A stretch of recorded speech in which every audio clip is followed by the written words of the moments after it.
Hello, everybody. Kirk Spano here, Stocks of the Week and Retirement Income Options Monday webinar.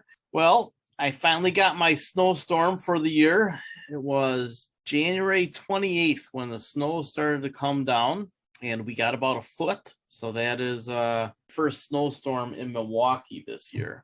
I know they have snow up north. Hey, the earnings that I looked at over the weekend got me thinking about the ways that we should look at stocks. And something that I don't think that people always think about is what is the potential for positive surprises versus negative surprises in the next year or two.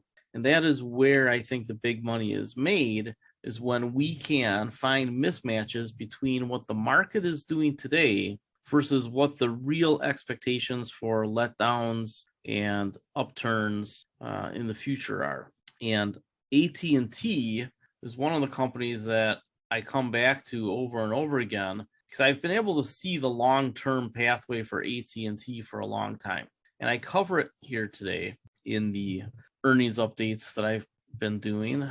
Next week, there's going to be a lot of updates, so I'll have to keep up. But AT&T, right after Verizon lowered their expectations, AT&T raised theirs. And it was for all the reasons that we've covered. Their fiber is filling space as fast as they can build it. They're getting customers from businesses almost the minute that they become available on a particular street. The fiber compared to the cable delivery for internet is incredibly different. The fiber blows away the cable. And for people who need fast upload speeds and download speeds, right? The uploads in particular, because merchants upload information.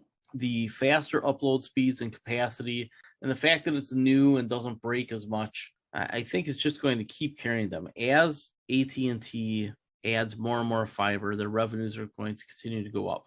Now, we found out when they spun off Warner that they plan to do they plan to do share buybacks in 2024, 2025. I think not only are they going to be able to meet that, I think they're going to be on the front end. So I think it's very possible that by sometime late this year or very early next year, they already will be doing a bigger share buyback authorization.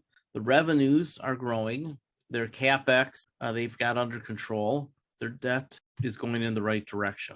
The downside surprises there potentially for AT&T are really nowhere to be found anymore. Could they have a huge drop-off in cellular sales? I guess they could, but I think that so much of their business is tied to internet delivery, right? A lot of people have their internet through AT&T, and as that upgrades to fiber, their cellular customers become more and more sticky too. So I don't see Verizon or T-Mobile or the emerging Dish Network, whatever they're called. I don't see them creating a lot of churn. You know, certainly you can see it at the consumer level. If there's a recession, maybe the cheapest provider picks up some business, but you're not going to see huge turnover in cellular anymore, I don't think, which has really been the trend for the last year. T-Mobile, Verizon, they're not growing as much anymore because there's just fewer people changing their cellular service, especially since now your telephone is tied to your plan via the payments they put you on for 2.5, 3 years to get your telephone. And if you want to switch services, if you want to unlock your phone, you have to pay off the phone. Well, how many people are going to throw $700, $800, $900 at paying off a phone to go to the other carrier to save $5 a month? It's just not happening. None of the numbers in light reading or anything are suggesting that that's happening. So there's just not a lot of downside risk for heavy churn to hurt AT&T. Meanwhile, AT&T is the one company in America that I think can add a tremendous amount of international business. If 5G via AST Space Mobile or another provider happens, the fact that AT&T has so many underwater cables that would connect businesses and do connect businesses could have them bundle their cell phones with AT&T. If you're an international business, how would you like to have your people on an AT&T network when you're trying to do business with North America which is very tied to Europe. So I see the potential upside for AT&T as being pretty huge when 5G from space becomes a reality rather than something in the future. And it seems like that's going to happen in the next 3-4 years. Now, do you wait for that to happen, or do you say it's probably going to happen? Who's in a position for that? And it's AT&T. So keep an eye on that. In addition, I still think that they're going to come up with an on-the-wire way of showing you everything that's on the streaming services. A way of saying, hey, here's a channel guide. There's everything that's on the streaming services right now, live, and then click a button that says, or go to their on-demand. They can just put it on their wire to draw people in and take a percentage of the revenue. You know, get their beak wet, as a good Sicilian would say. So some of the other companies that had earnings, Intel, a lot of breathy words, a lot of people saying, oh, it's a catastrophe, blah, blah, blah. I get so tired of hearing people talk about today when they should be focused on the future. Now, do you want to be focused on today if you're a trader running back and forth? Sure. As I remind you over and over again, 4 out of 5 of you should not be trading. And the 1 out of 5 of you that are don't really care about the narrative. You're just trading the technicals against it. So the narratives come out. They try to get the herd to run back and forth faster, right? The narrative makers, the people fed information from the hedge funds and analysts that have a position that they need to pump up. The reality is this: Intel is in the process of forming a duopoly with Taiwan Semiconductor. Taiwan Semiconductor is worth 4 times more than Intel right now. And maybe they'll always be worth twice as much because they'll probably have more Asian business. However, it shouldn't be 4-1. So if Taiwan Semiconductor goes to 600 billion in the next several years, which they probably will, that still means that Intel goes to 300 and something billion, just based on the business that they're going to do with North America and Europe. All the numbers point in that direction. And remember, follow the money. Federal governments are giving Intel tons of money to build fabs, one going in France, and of course the gigantic one over in Ohio. Why is that the reality? It's because Europe and America want redundancy for their semiconductor supply. So not only are they helping Intel build out, but they're going to give them contracts. Because what if China really does disrupt Taiwan Semiconductor? What's interesting is that Taiwan Semiconductor is building in Arizona, which I think is a contingency for what if their other factories in Asia are disrupted. So Intel is the chipper choice for buying one of these companies, and I think has the least amount of risk based on, China's not going to take them over, and the governments are giving them money. So if you want a cheap opportunity to buy a dividend stock with a great balance sheet and more growth potential than most other dividend stocks, Intel is screaming at you right now. The chips that they make for cars, the specialized chips that they'll be making, everything that they're going to be doing is going to be more highly margined, right? They're going to make more money on those chips. And by the way, the government helped them build the plants, whether it's France or United States, and I think there's a third one. So you can cry that Intel is down 10 or 20%, or you can say, that seems like a good piece of meat that's on sale. Buy the sale price. You can do it right now. Microsoft's earnings were a little bit soft. They only had overall growth of 2%, almost entirely on the back of Azure, which is their cloud service. That growth actually fell into the middle 30s. So Azure is growing less fast. But here's what you're also seeing. CapEx is also falling. So they are about to enter a period. What do we know about CapEx? Is as CapEx falls, and whatever it was the company was building is built out, you change to a period where you're just collecting a lot of money. So let's suppose that Azure only grows 20% on average over the next 5 years, but their CapEx drops down to next to nothing. Think that through. A lot of Azure is built already. A lot of the data centers and everything else they need for it. It has spare capacity that they can fill up now. Take a look at the rest of the company. Microsoft 365 grew 12%. I think it's going to keep doing that.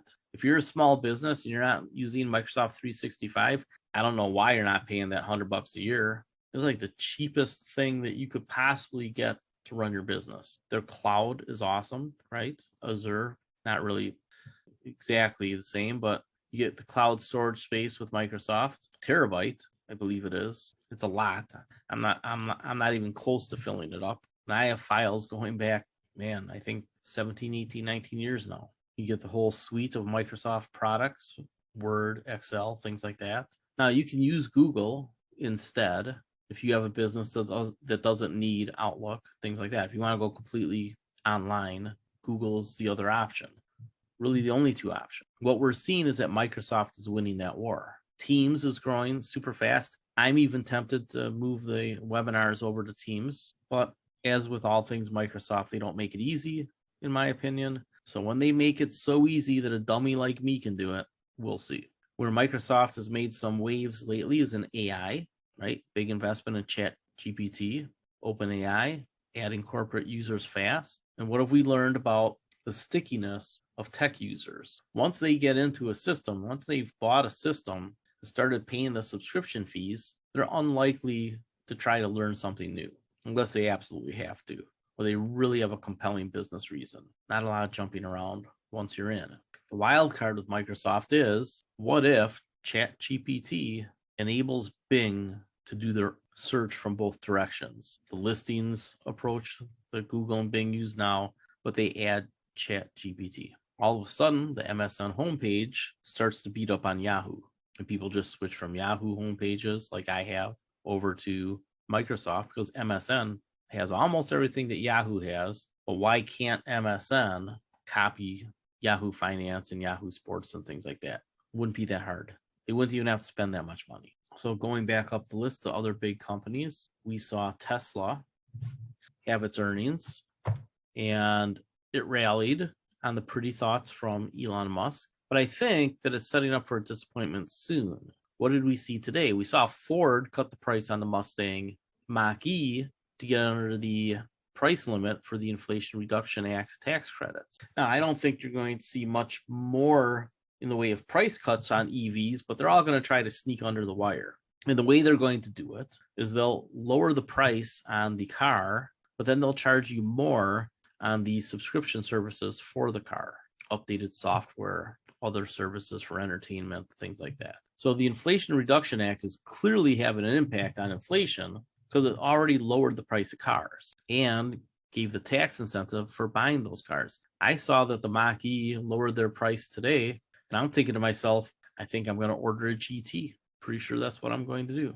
Either that, or I'll wait for the EV Explorer to be out in next year, and then I'll immediately order that and take my chances with a first-year model. I think with EVs, first years won't be as bad as in the past when an ICE vehicle first year model was sent out, right? That's usually the model with the most mistakes. With the EVs, they can make adjustments 6 months in, just right on the assembly line. Oh, these are the little kinks. We can fix that pretty quick with software. Maybe there's some hardware issues, but not usually. So I think the cycle of getting the better EV isn't going to be a year and a half to 2.5 years anymore, right? From first model to the model upgrades. I think it's going to be about 6 months. So you may not want the first car off the assembly line, but 6 months in and it won't be a problem. So you might as well order your car because it's probably going to take 3 to 6 months to get, at least at this point. By 2026, your cars are going to be coming in a week or 2 weeks. It's going to be shipped to you right on a truck. So it's going to be interesting to see how these things play out. I am awaiting the announcement by Ford and GM of when they're going to start having dealerships put solar and energy management operations inside of those. I don't know if they'll rent out space to Sunrun and SunPower. I think that's who they're both hooked up with. One of them's with SunPower, one of them's with Sunrun. And then we'll see how fast solar moves when it's easy enough to go to a car dealership and get both your car and a solar package for your roof. So it's going to be fast moving by 2026. Some other companies to take a look at. The mid caps, the earnings are coming. Small caps, I just refer you to the Satellogic report from December. Their annual report is in May, it looks like. If you read their update, you can't help but come away with how fast this company is moving. All the different partnerships they have and the cash they have on the balance sheet. The upside with Satellogic is that they can build satellites for other companies. Those micro satellites might be the best technology out there right now, which is what we've talked about since they were a SPAC. All the satellite companies are seeing revenues go up fast. Spire's over $100 million in revenue already. Satellogic is clearly a merger or takeover candidate, or a company that would be the acquirer. I could see, depending on how ownership works, because Black Sky, for example, is heavily integrated with the U.S. government and Palantir already, but Satellogic is also in bed with Palantir. To me, it makes sense from a business standpoint that Satellogic and Black Sky merge. However, because of the nature of Black Sky's business, maybe not. So who could Satellogic get into bed with? Well, I think private equity would be real interested in buying Satellogic.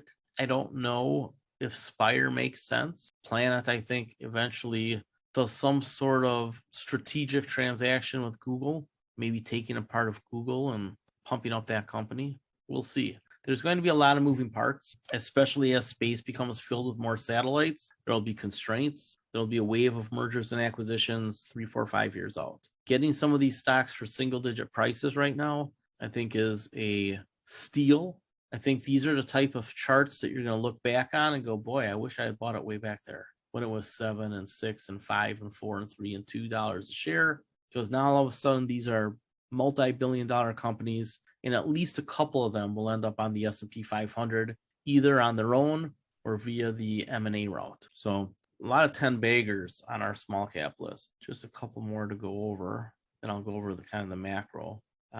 Stag is coming up. I use them as a measure to find out really how much the onshoring is going on. And there's a few other industrial REITs worth watching. Innovative Industrial Properties came out with some disappointments, but it's largely on the back of the fact that the legislation to make it easier for marijuana producers and distributors to use the financial system hasn't got passed yet. That is a massive catalyst. I don't think people realize the jump in value that a lot of these companies will get once they are legitimized with access to the financial system. As a poker player, I can tell you that without access to the financial system directly from the poker websites, it's tough. You end up doing business in Bitcoin or overseas transactions and checks that are under $500. Then it's up to you to report it. Once the marijuana industry gets into the financial system, it's just a step away from complete legalization federally.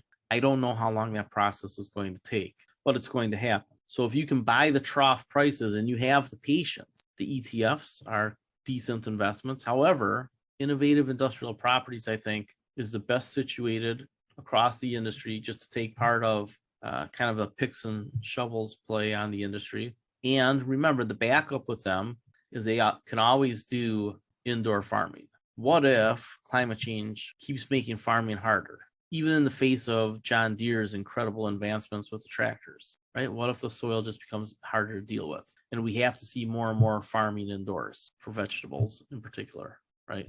You're not going to put the wheat indoors. What if your produce moves more and more indoors? I think that's going to happen. Again, time frames, 2 years or 10 years, probably over 10 years, not 2. People get hyped up, push prices up. Oh, this is coming. Push the price up over a year or two, and they go, oh, it's not happening fast enough. And then they sell. That whole hype cycle of up and then down and then back up plays out. So when people's expectations get ahead of themselves, then when things don't go their way, they head into the valley of despair and they sell off things that are valuable. So as we look across our list of companies, we find a lot of these have assets that the market doesn't value right now. Other companies like Blackstone and KKR are a bit cyclical, Freeport-McMoRan, and you can play those cycles. You buy at the trough, around the trough, scaling in, and then you own it for several years. Then you sell near the peaks. Like you would have been smart to sell some Blackstone and KKR a while back.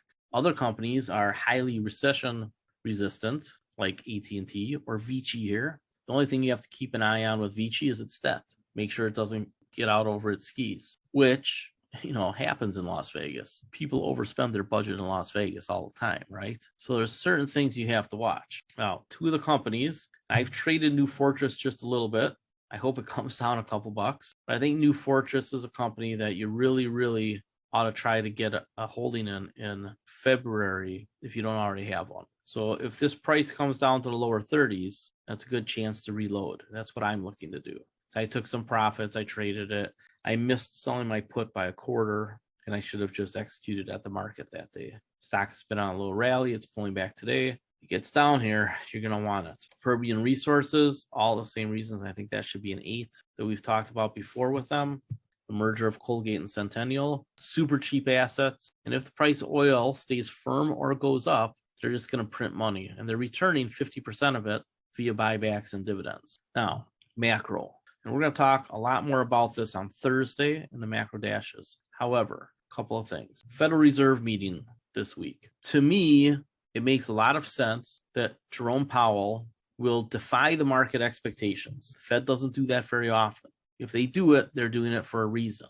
I think that the Federal Reserve would like to see valuations correct to where they belong historically. I don't think they really care about a stock market rally just yet. And what we need to watch for is if he says something along the lines of this. The Federal Open Market Committee has decided to raise interest rates 50 basis points, 0.5%. If they go with 0.5% this week instead of a 1/4 point, which is what the expectations are, market's not going to like that. And if he says this phrase, the Federal Reserve is looking at pausing in the second half of the year versus the first half of the year, market's not going to like that either. Second half of the year is 6 months away. My God, that's forever. So the trader narrative will shift to doom and gloom, and they'll push stock prices down if that's what Powell says and what the Fed does.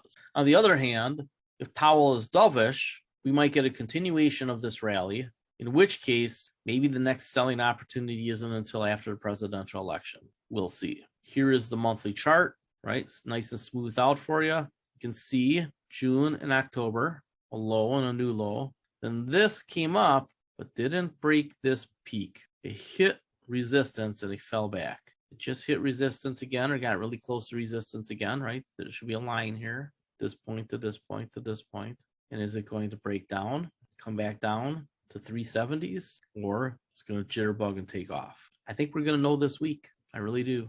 I think if the Fed comes in hawkish, we're going to break down. Then we're subject to weeks of turmoil, maybe months. And then the next decision point comes down here in the 370s as we get to this 50-day moving average. If it goes through the 50-day moving average, because the other moving averages are way down here, down around 300, which is what I've talked about on SPY.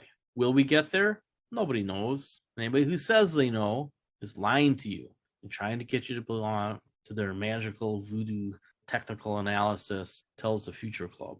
Look, the long-term technicals make sense in the long term. The short-term technicals make sense in the short term, not the other way around. The short-term technicals don't tell you anything about the long term. And the long-term technicals don't tell you anything about short term. The time frames that you measure indicate the time frames that you should be trading based on that information. So that daily RSI that everybody has on their website doesn't mean anything to the long term. It's just for the traders, people who run back and forth. So if the Federal Reserve pauses interest rates or indicates that it's imminent, you could see a continuation of this rally all the way up to near the top, in which case I think it would bounce off. And if the Fed is hawkish, indicates that interest rates are going to be going up for a while longer yet, which is what I think they're going to say. You hit this micro resistance and we start retesting all these levels. I still like a retracement downward to the 370s. Potentially it gets worse on some international event,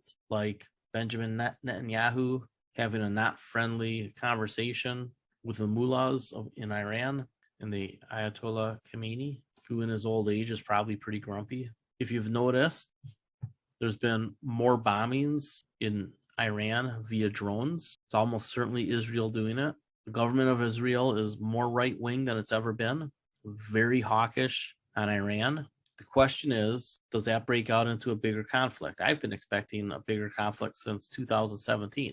Never know when it's going to manifest. But as we enter the EV age and the alternative energy age, we don't need the oil so much. So a lot depends on whether Iran is really close to nuclear weapons. We already know that they're breaking all sorts of rules with how they attack using their own drones, which are operating throughout the Middle East and into Ukraine via Russia. There is a small war going on behind the scenes. It's out in the open to us because of Ukraine, but Syria and the rest of the region is under a lot of pressure. One reason for the Fed to remain hawkish is because they know that we might be on the verge of higher energy prices because of what's going on in the Middle East and with Russia. Again, I don't think they're going to back off until well into the second half of the year because they need to get through driving season. And a strong dollar helps keep the price of energy lower. But with China reopening, that will eventually be another catalyst for energy prices to go higher. The Fed knows all this. The White House tells them. So if the Fed is overtly dovish this week, I'd really be shocked. And I would think that it's a potential mistake. I think the most likely thing for the Fed to do is to be hawkish, to make sure there isn't a big resurgence in inflation on the back of energy prices going up somehow. And I don't think that they're likely to back off until September, maybe August. We shall see. All right. So I have one more edit to do to this article, and then I'll republish it. But this edition is up. I have a few more companies to go through, then we're done. I really don't see a lot of great option selling ideas out there right now. I think on the shorter term charts, you should probably wait on selling options. If you have anything that's at the top of its weekly RSI range, right? An RSI of around 70 on the weekly, you can certainly write covered calls just a little bit outside the money.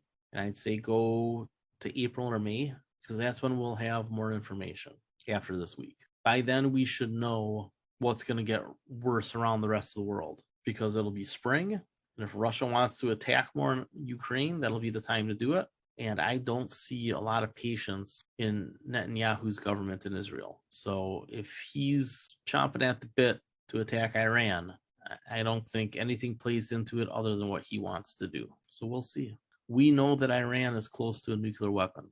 In fact, they probably are within a few months of having it whenever they decide to have it. That's how close they are. And Israel tries to kill their scientists whenever they can find them. But I think it's too far along. Everything that I read in Foreign Affairs and everywhere else, Stratfor, says that Iran is right on top of a nuclear weapon. Israel does not like that. Not at all. They want regime change. It is what it is. A part of the world that's been at war for a long time, and they're afraid of each other and they don't like each other. This is the most pessimistic I've been about the Middle East in 5 or 6 years, 7 years, something like that. I think things that I've seen coming and that the other analysts have seen coming for a long time are just getting closer at playing out. Could it be this year? Could be in a few years. But having New Fortress Energy and Permian Resources in your portfolio, and I think at this point, Chevron, if it pulls back in price a bit, not so much Exxon. They still have problems. Chevron's a much better company than Exxon. If you get a pullback on Chevron, if you get Occidental anywhere close to $60, and that's a nice temporary play because we know that Berkshire Hathaway is closing in on buying them.